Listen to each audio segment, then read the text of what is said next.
Hello and welcome to Commodity Champions. I'm Manisha Gupta. Well, Dubai is known as the city of gold, and last week India's top manufacturers and exporters flocked to the region to display their finest gems and jewellery. The International Gem and Jewellery Show was organised by India's Gem and Jewellery Export Promotion Council.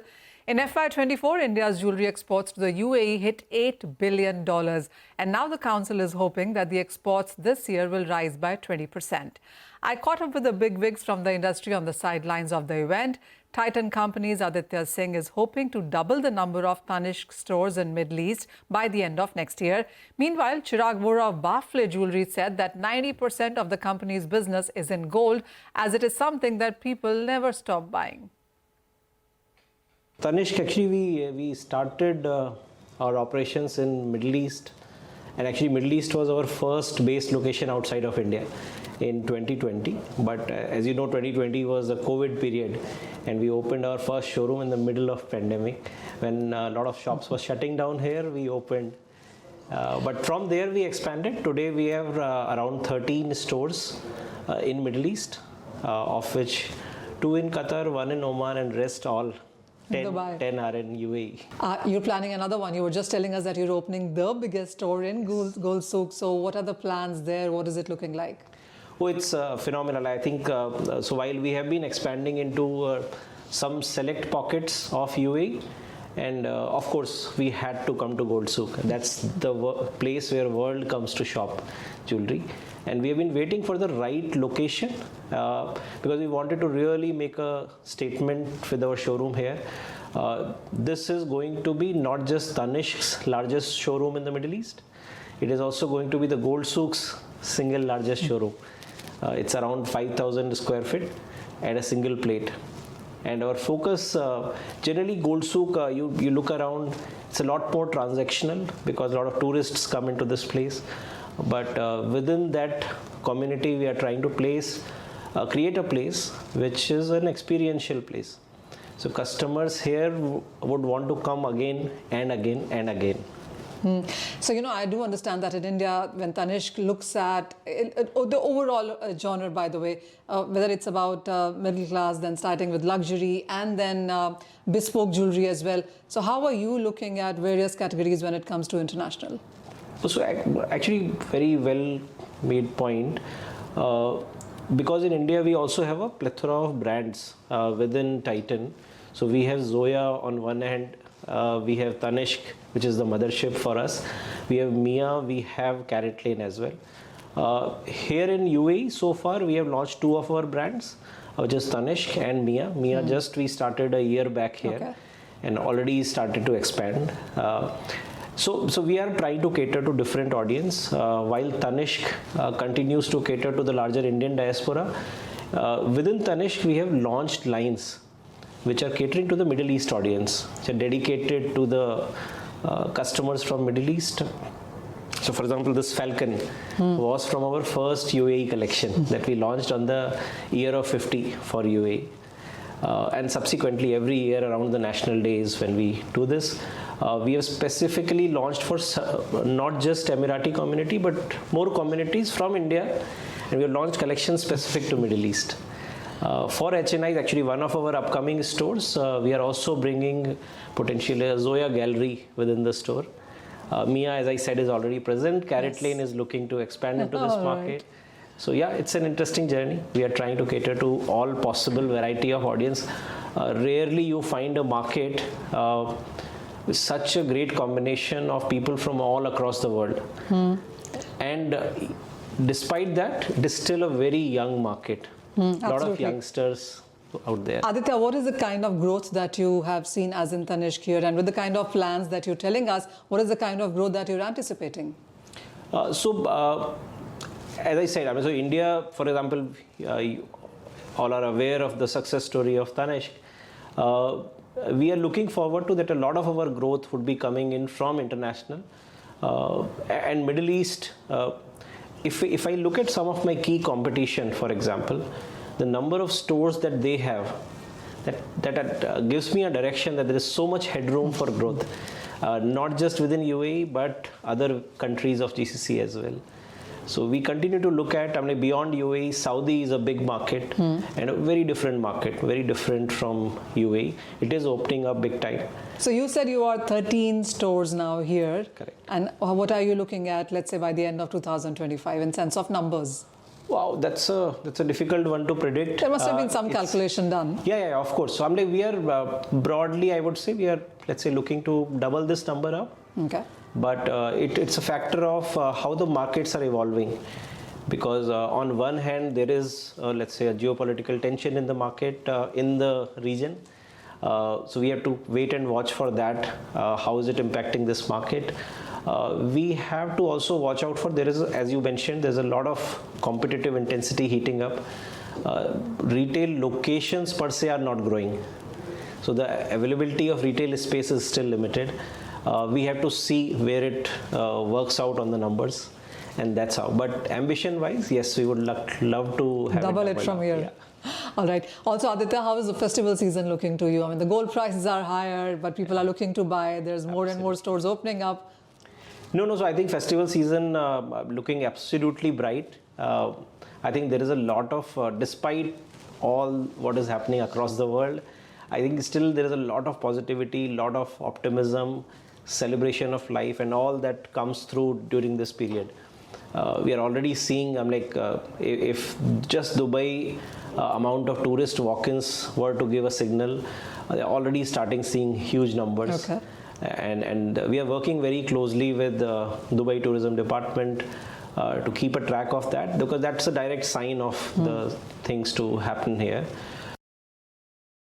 So gold, I would say people like, and it is a generation-owned business, and I don't think people will ever get their hands off gold.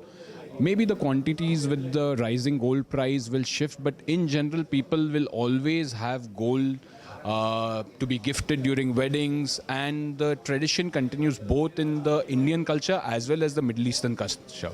So we target those two markets, the Indian culture and Middle East. So I don't see, yes, there are ups and downs in the gold business, but the business will always go on. I was coming to those ups and downs. With all-time high gold prices, how has the business been with you? Like I said, yes, right now the business has gone down because of the gold has reached its highest level. But people tend to buy gold when the gold prices are stable. Right now, it is the volatility that slowed down the business. If these prices also sustain for a month, I think people still get the confidence and the gold purchases start at the same time. Chirag, how has 2024 been for you with the gold prices so volatile? And what are you now calculating as in sense of 2025? Business definitely has been slow, although our book valuation has gone much better because gold prices have gone up by 30%. Going ahead 2025 as well, we feel that the gold price will be on the rise, so the per gram rates are going to go up. And the disadvantage is that while gold prices are going up, the margins are still remaining the same. So the return on investment is one of the most challenging factor, but we don't foresee business to slow down. It is said that in Dubai, within this area, you perhaps have the largest showing area here, the desk here. How has work been, and what kind of countries come to you here in this office? So yes, indeed, we have the largest counter for sales. We do not no to any customer. So we might have a customer who buys 500 grams up to 50 kilos. So the reason why we have such a big counter is we service all types of customers from all parts of the world. Currently, we might be, I would probably say that we work all around the world. We might have a customer or two in any part of the world, be it parts of Europe, US, Canada, so parts of Africa. So that has been our USP to service every customer, and how we are able to sustain this is continuously creating new designs. We believe in innovation and keeping up to the trend, so we non-stop create new designs, and that's how we survive. Final thing, Chirag, what is the vision going forward from here? The way the market is expanding, as you said, listed, not listed companies, all of them are opening their offices in Dubai and with bigger numbers here. So what is the competitive edge that you see for yourself from here, and what is your plan, let's say, for the next 5 years? I would say 5 years from down, the industry will definitely consolidate. So, like I mentioned, we would want to look at vertical integration, although not physical involvement, but a lot of vertical integration in terms of maybe looking at something into manufacturing, looking at something into the retail arena, where we tie up with the right people for the growth of the business and sustainability of the business. That's what we are looking at. Chirag, one final thing, and because this is the quarter that everybody watches out for, this is the Diwali and Christmas and New Year holidays, goes in up to Valentine's as well. So the next couple of quarters, if I can say that, are the most important. With the gold prices where they are, with the buying that we are seeing, which is quite a bit, by the way, how are you looking at the next couple of quarters now? So for us, like you said, from September till March is the most busy season. So volumes might drop by 10 to 15% because of the all-time high gold prices. But like I said, the business will always be there. There is still faith and belief in gold across the world. So we have our offices in 5 to 6 countries, and we get a positive response from them that going ahead, the season will be there for sure. All right, so higher gold prices, but the business is not slowing down, and India and Middle East are very strong markets is what our jewelers are telling us. But with that, we'll head into a short break. Don't go anywhere. We'll bring you more conversations from Dubai when we return.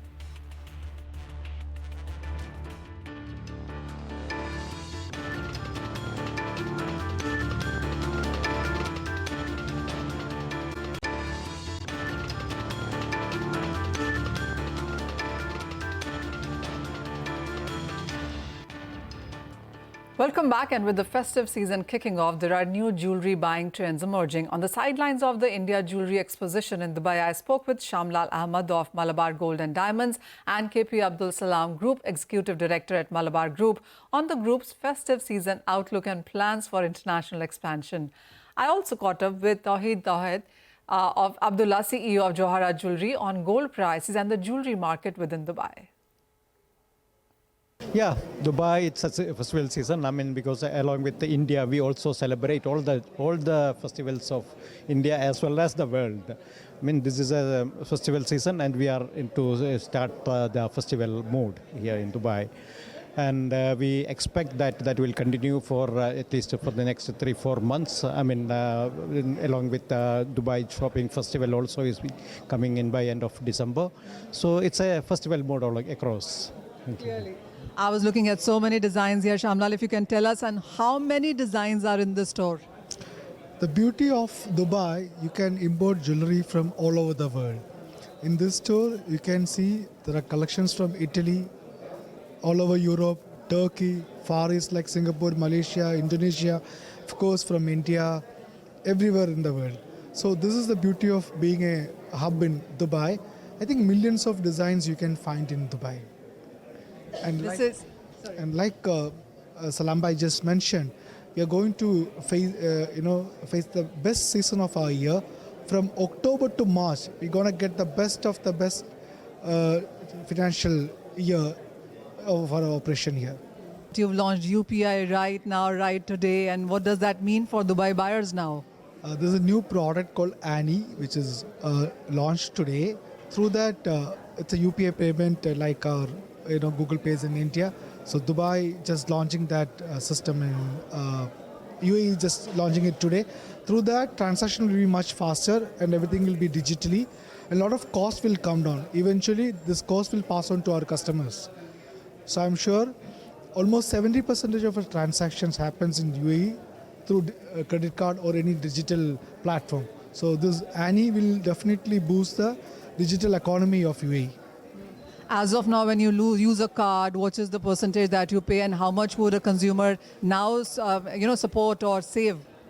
Unfortunately, this masters of visas of the world considered as a luxury category, even though we are operating a very thin margin. So we pay a very huge credit card commission to the banks. We are not essential, that's what they're saying. But it's ranged between 1.6 to 2%. But I'm sure through Annie, it is going to be 50% cheaper. When you talk about Middle East and international for that matter, Salam Bhai, how many stores does Malabar now have outside India? We have 130 plus stores out of India. and mostly in the GCC countries. I mean, we started from Dubai, UAE, and we have expanded to all the GCC countries. But now our expansion is more into West. I mean, we have 5 stores in the USA, 5 more are in the working. I mean, we'll be having 10 stores very soon in USA soon. And Europe also, UK, we have 2 stores, and 2 more are coming, 2 more are in the process. And the Far East, Singapore, Malaysia we have, and Australia we have recently started, and in New Zealand we are adding now. So all put together we have 140 stores. But more than the number of stores, we are expanding the customer experience. We are going for the largest format stores like this, and we are investing more on the giving more better experience for our customers. That is the focus now for us. Shamlal, what is the kind of growth that you've seen in the international markets? And give me a number on India versus the rest of the world. When it comes to Malabar, of course, we are only 30-35% of the overall group revenue. India is the biggest market. It's a 7 lakh crore jewelry market. But when it comes to international, we have highest market share. Still, we are much smaller to our India business. But like Mr. Salam Bhai explained, we are expanding to West. So US is our next market. We are expanding rapidly. By end of the year, it's going to be 10 in US. There will be 3 more stores in Canada. So many more stores in West. So I'm sure, but India is adding more and more stores every year. So it's going to be 70-30 or 60-40. All right. So, I also do understand that when it comes to sales to your manufacturing is a very smooth business at what Malabar really caters to or works on. Explain that to us. Yes, we are into retail and we are also into distribution. We also have a manufacturing division and we also do refining. We have all the value chains of our system and we make sure all the product sells in our retail is responsibly sourced from right from the mining. We only buy LBMA or UAE good delivery bars and we make sure none of our raw material are irresponsibly sourced or it comes from unethical mining. And all our factories, including our job contract factories, we make sure they follow all the ethical practices like fair labor practices and all the ethical sourcing practices. And apart from that, we make sure even all our stores carry a lot of energy efficient systems and everything. And all our packing materials are recycling products. So we make sure we follow all the ESG guidelines of the company. Challenging time. Every day is a challenging time. Challenging means getting to know more how to face reality, and we have been facing a reasonable increase in gold price this last from beginning of January till now. Probably we have seen a 30+ % increase, but it has goods and bad. It has the confidence on people buying gold and buying jewelry and buying diamond and precious and semi-precious stones is increasing, and that per se is a positive thing. Hitting the last quarter of the year, it's the best quarter of the year. Practically for some companies present about 32% of the business. We have all the festivity and so on. So we're looking forward. Yes, can't complain that there is it was a quite slower third quarter, yeah. But I think we'll catch up with the beginning. Dubai is open for the entire world. We have 17-18 million tourists coming in, and I hope the last quarter is going to be a little bit more. I mean, as you said, there are more and more jewelers and more brands opening shops here, various expansions happening as well. Would you say there is market for all? Do you see a lot of competition coming into the space as well? 30 years ago, we thought with 200 stores is too many. Today, we think 2,000 stores is not too many. So I think, yes, there is room for everybody. We have got the entire East and West meeting on the center of the world, and we have got, remember, there is a support to that. We have got the best quality at best price, and by far the most variety. What you can get here, you can't get it. No, a Japanese client comes in, either a tourist or living here, he will find what he wants. A South Indian comes and he find out. A North Saudi will come and they will find out. So we have the variety available after self-service and the consumer protection, and so all this supported. And we keep in mind that we have only 5% VAT, and that's refundable if you take it back. So practically, it's the world's most competitive price. So a final question then, and where do you see, every year brings in more trends. So what is the trend this time around? There are times when people are buying gold and then studded and then diamonds and then lightweights. Almost everything changes by the years. What do you think is working right now? I think yellow color is the strongest. We have seen a bit of pink. The Asian, they started buying pink. The white gold is losing a lot of ground because it's getting limited to where diamond is studied. So I think, honestly, my belief that yellow gold is nicer. And I think being in fashion and being the trend to the youngsters, to every age group and every nation, the yellow is dominant, including the international top brands. That means the trend is there. The trend is by the people going around and finding that gold, yellow gold, either it's pink or yellow, is more in fashion. So I think we all on that direction with the yellow. All right, so everything that is gold and jewelry and diamonds is in focus right now because this is the quarter when you have festivities and Diwali and then Christmas and holidays and then Valentine and the wedding season. This is a sector that is expected to keep buzzing for this quarter and the next as well. We will, of course, continue to get you more trends and market stories, but this for now is a wrap on edition of Commodity Champions. Thank you for watching.